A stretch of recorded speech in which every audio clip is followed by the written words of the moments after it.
नमस्कार, आप देख रहे हैं इंडिया रिपोर्ट। मैं गुफरान खान। आज 6 दिसंबर है। कुछ लोग आज शौर्य दिवस मनाते हैं, कुछ लोग काला दिवस। लेकिन ये सच है, आज के दिन पर इंसानियत का कत्ल हुआ था, क्योंकि आज़ाद भारत में 6 दिसंबर 1992 को बाबरी मस्जिद शहीद की गई थी।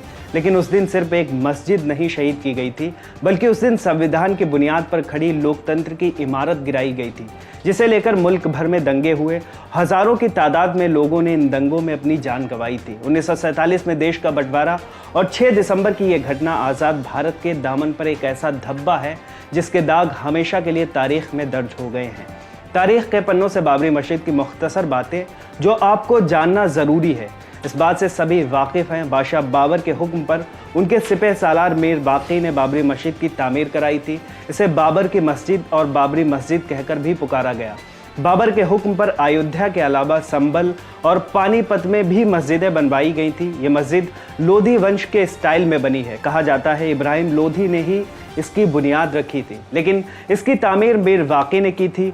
पहली बार 1853 में बाबरी मस्जिद को लेकर यहाँ हिंसा हुई। उस वक्त अंग्रेज़ों का शासन था। उस वक्त भी हिंदू यहाँ बनी मस्जिद की जगह मंदिर बनाना चाहते थे। अंग्रेज़ों ने लोगों को शांत करने के लिए एक फार्मूला ढूंढा, जिसके तहत बाबरी मस्जिद के भीतरी हिस्से में मुसलमानों को और बाहरी हिस्से में हिंदुओं को इबादत के लिए जगह दे दी। वो साल था 1949 का। जुमेरात की रात को बाबरी मस्जिद के भीतर भगवान राम की मूर्तियां रख दी गई। अगले दिन जुमा होना था। मुस्लिम समुदाय ने इसका विरोध किया। उस वक्त के डीएम के नायर ने मुस्लिमों से कहा, आप इस जुमे की नमाज कहीं और अदा कर लें, अगला जुमा बाबरी मस्जिद में होगा। लेकिन जुमे का इंतजार मुस्लिम 2019 तक करते रहे। वो जुमा नहीं आया।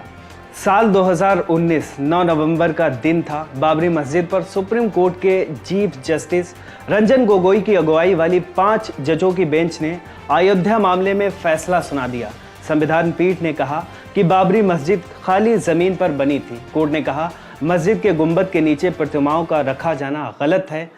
1992 में बाबरी मस्जिद का ढहाया जाना कानून का उल्लंघन था। बाबरी मस्जिद खाली ज़मीन पर बनी। भारतीय पुरातत्विक सर्वेक्षण के मुताबिक ढहाए गए ढांचे के नीचे इस्लामी ढांचा नहीं था। लेकिन ASI ये तथ्य स्थापित नहीं कर पाया कि मंदिर को गिराकर मस्जिद बनाई गई थी। लेकिन जिन्होंने मस्जिद को शहीद किया था, जिन्होंने पूरी रथ यात्रा निकाली थी, जिसमें बीजेपी के नेता लाल कृष्ण आडवाणी, मुरली मनोहर जोशी, कल्याण सिंह, विनय कटियार, उमा भारती और कई अन्य नेता शामिल थे, CBI अदालत उन सभी 32 अभियुक्तों को बरी कर देती है। लेकिन सवाल ये है, इंसाफ कहाँ है? क्या 6 दिसंबर को किसी जादू से मस्जिद ढह गई थी? वहाँ लोगों को इकट्ठा होने के लिए किसने बुलाया? किसने सुनिश्चित किया कि वे वहां घुसे? इस मामले पर all India Muslim personal law board के सदस्य एवं अधिवक्ता जफरयाब जिलानी ने कहा, CBI अदालत का फैसला बिल्कुल गलत है। अदालत ने सबूतों को नजरअंदाज करते हुए यह निर्णय दिया है। सैयद अखलाक अहमद ने सब कुछ अपनी आंखों से देखा था। उन्होंने बताया 6 दिसंबर 1992 को बाबरी मस्जिद तोड़ने के बाद पूरे अयोध्या शहर में तकरीबन 18 से 20 मस्जिदें तोड़ी गई थी। एक मस्जिद को तो तोड़ने के बाद उसमें मूर्ति भी रख दी गई थी।